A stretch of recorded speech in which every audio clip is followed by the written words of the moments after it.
Sam Houston gets a win this year. I will go to their home opener in 2026 and streak the field butt-ass naked. We're all still living and breathing. We got another fantastic Saturday of college football. All 56 games, I will break them down. Make sure to smash that like button. Let's hit 1,000. Here we go. When you're watching this, just know you're witnessing history. You could be watching the worst team ever to step on a college football field. There are experts saying that, not just me. UMass moves to 0-9. How about a nice scoop and score from the Zips, though? Tuesday night rivalry action. It was low scoring early. Then both teams turned up in the fourth quarter, and the difference in the game was this man right here, Ben Gura. Not only the timely kick return to the house, but also 100 on the ground and 6 per carry plus some big plays. Kent State leading by 3 late in the fourth. They decide to go for it in their own territory. It backfired, leaving a short field for the Cardinals to clutch and take the lead in a meat grinder. Does the MAC love or hate special teams? I can't tell. Trayvon Rudolph, 96 yards to the crib to start the game. Toledo just obliterated those poor Huskies. And by the way, NIU is leaving to the Mountain West next year. These might be the two most inconsistent and random teams in college football. You just never know. App State could not tackle. They look like poop, but they still backdoor covered for all your gambling fiends. This broadcast got so stale that they threw this graphic up. Shit, I'm about to hop on the Byron Brown teeth care, boy. The Bulls led 14-0 before sending their offense on the field. Houston had like 1 yard of offense going into the half until boom, 64-yard touchdown pass, then a huge pick six a moment later, but the Googs turned the ball over 4 times, allowing it to be a very tight game. The questionable moment was in UCF. On their final drive, put in their backup QB, who was primarily a runner only, and let him throw the game-losing interception. Now we're getting group of 5 cannibalism. Come on, man. Jake Retzloff decided to stop being a running back, and he actually carved up the secondary, his best passing game of the year. Memphis had no answers, and the quarterback was playing mad injured. Late in the game, no one wanted to win. It was ugly. Northwestern hung around early, but USC has too many great athletes and playmakers. Makai Lemon had 161 yards receiving. This team is so fun to watch, but are they true contenders? Iowa and Oregon in back-to-back games, so we'll find out. It wasn't pretty for the Dukes, but look at this beauty of a throw from Barnett to Sanchez. After this, it was game over because Marshall could only really run the ball this game, and it's hard to make a comeback when you can't toss the rock. FBS teams in the state of Massachusetts are 1-19 this season. Thanks Reddit for that info. I don't know how the tiebreaker is going to work in the ACC, but SMU is one of the 4 teams tied for first, and I swear, none of them play each other. Army possessed the ball for 37 minutes to Temple's 22. This is that blue-collar construction worker, Army guy, white monster, divorced wife kind of football. No team scored in the first or fourth quarter. Paper-popping stat. The Southern Miss defense caused 6 turnovers, 5 interceptions. Quarterback Josh Moten had 3 picks himself. Charles Huff has to be the coach of the year, taking this team from 1-11 to now 7-2 with nearly all portal transfers. West Virginia has won back-to-back. Safety to start the game, followed by a tutty run from a linebacker. Yes, this guy Curtis Jones played linebacker all season. They put him in the backfield and he rushed for 2 touchdowns. Buff started true freshman Juju Lewis. He played solid. They just couldn't finish long drives. It was painful. If BYU wanted to win this game, they had to run the ball, they had to win the turnover battle, and they had to score early. They did none of these things, so it went exactly how you would expect. Baron Morton was playing injured, but they didn't really need him. Penn State, big fumble, allowing IU to score right before the half. Yes, you think they'll cruise to the win, but Grunk and company woke up in the fourth. Back-to-back scores. Holy shit. IU could lose. Final drive. Back against the wall. Oh my goodness. Omar Cooper, catch of the year. Like I always say,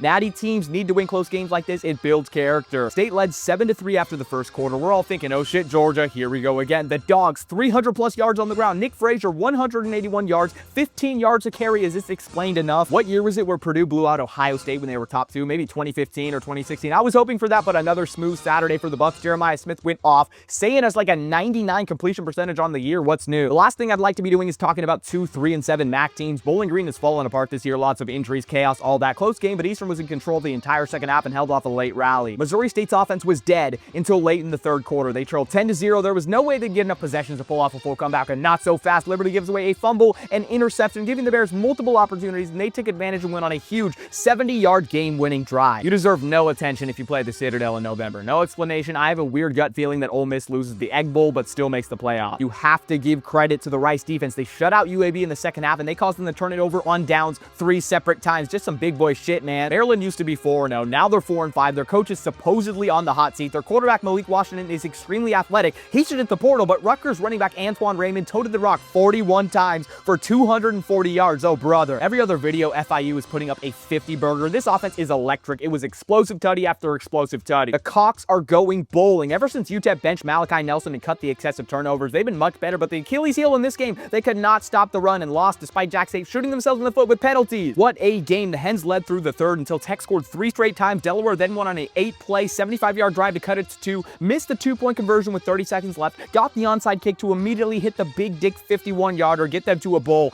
ASAP. Another classic case of a 1-8 team getting handled. The pick 6 made it 21-0 in the first. ECU is having a sneaky year. They wildly control their own destiny to the American title game. This Tulsa team, they're already winners in my book. They got Mike Gundy fired in September after winning in Stillwater. Give them a break. 95-yard scoop and score is crazy. TCU choke of the week. 2-score lead in the fourth. Long drive drive by ISU and a score, then a 79-yard back-breaking punt return touchdown, all in a game where the Horned Frogs got 30 first downs to the Clones 15. Arizona had been dog water on offense all game long until they needed to be great. 2-minute drill, 80 yards capped by this run to win it. KU should have gone for it on 4th and 2. By the way, Kansas has been mad disappointing. Miami being ranked 18 while Notre Dame is 10 is pretty chop, bro. I'd be pissed as a Canes fan, but this was a revenge game for last year. Only way to make the playoff is win by 40 every game now. Big man Tutty, big man Tutty, big man Tutty. UConn had previously been horrific in one-score games, so Duke has been struggling with turnovers all year long, and this time the Huskies took advantage. Duke had a chance to tie or take the lead, and Darian Mensah fumbled on the sack. UConn's quarterback has 25 touchdowns on the season and no picks. Why is no one talking about him? Joey Fignett, I don't even know how to pronounce this. I always pick A&M to lose, and they end up looking amazing. Yeah, Mizzou had their backup quarterback, and the Aggies hounded him, but their offense can beat you in so many ways. Rushing, throwing it to Concepcion, Mario Craver, Marcel with his armor legs. Geez, they are scary. This game was everything we wanted. Cold, wet weather, Big Ten grit, meat grinder, run it down your throat until the final drives. How about Iowa going 93 yards to take the lead in some huge passes and runs from Mark Gronowski? He hit the 6-7 emote, followed by Dante Moore. He has to be one of the clutchest players in college football. He did it again, one of the best passes of the year. That Iowa safety in the red zone fumble came back to bite them. Damn, Oregon is a really good team. I guess Hugh Freeze was ruining the offense because what the hell happened today? Ashton Daniels, former Stanford Cardinal, 31 of 44, 2 touchdowns, 353 yards, and Cam Coleman had 143 yards receiving and some insane catches. Vandy, I have nothing to say. Survive in advance. Forget about this. 2 wins, and you're in the CFP. 24-0, Kennesaw, good game, go home. No, the Aggies fought like hell and were a missed field goal away from overtime. This could have been nutty. First play from scrimmage, and Coastal goes 85 yards to the crib, 324 yards on the ground. Not much doing here. UNC is hot right now. Gio Lopez is not turning the ball over anymore. Their defense has been solid for weeks. They might make a bowl. They led 20-3 in the 4th quarter after this long touchdown pass,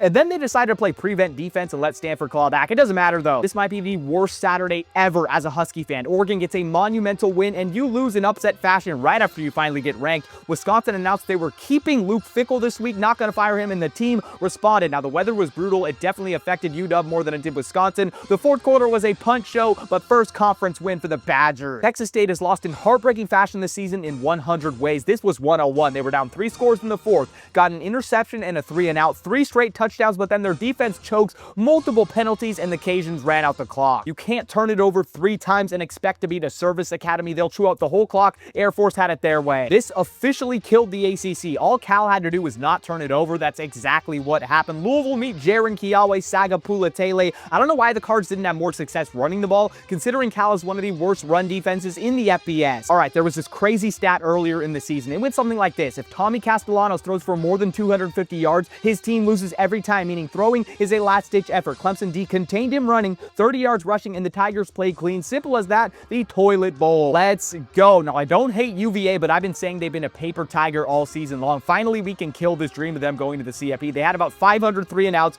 Credit to the Wake Forest defense. They won the game, completing only 9 passes for 64 yards. Jake Dickert has the Deacons bowl eligible in year 1. What a weird game. Bama didn't play great. Ty Simpson didn't light it up, but LSU continued their issues with running the ball. Matter of fact, neither team rushed for over 60 yards. Exactly what we expected. What we didn't expect was Garrett Nussmeier getting benched in the 3rd quarter. Kelly or not, that offense isn't going to fix itself overnight. What in the world is happening? Kentucky is hot. Auburn road win last week. Then Auburn almost beats Vandy. Florida almost beats Georgia. Then the Wildcats stomp them at home. Another multi-turnover game for DJ Lagway. 41-0 at halftime. Long touchdown passes, pick 6, the whole kitchen sink. Is Utah State amazing? No, Nevada's just in a really tough place. The committee is already riding their meat. Now Notre Dame goes out there and looks great. I've told you all along, they will make it to the CFP as a 10-2 team without a conference championship, especially with the ACC exploding. That rush attack is crazy. CJ Carr has been lost. First start for Nebraska's TJ Lateef, and they didn't ask him to do much. Only 15 attempts, but he completed 13 of them, 3 touchdowns, used his legs when needed. No Raiola, no problem. Colorado State is the punching bag of the conference after the coaching change. UNLV needed this one after dropping back-to-back games. Many cat-buster plays in this one. Oh, geez. First of all, I am going to jail next year because I am a man of my word. This game set football back 100 years. The quality of play was gross on both sides, mostly special teams. 2 missed kicks, a kick return for touchdown by Sam Houston, a block punt that turned into another touchdown. We outgained them 474 to 157, 28 first downs to 8. This was the worst football game in history that anyone has ever seen. SDSU had the best defense in the conference. Hawaii said, fuck all that. Run and shoot offense. Mike Alahado is going crazy. Kick return touchdowns. What a Saturday.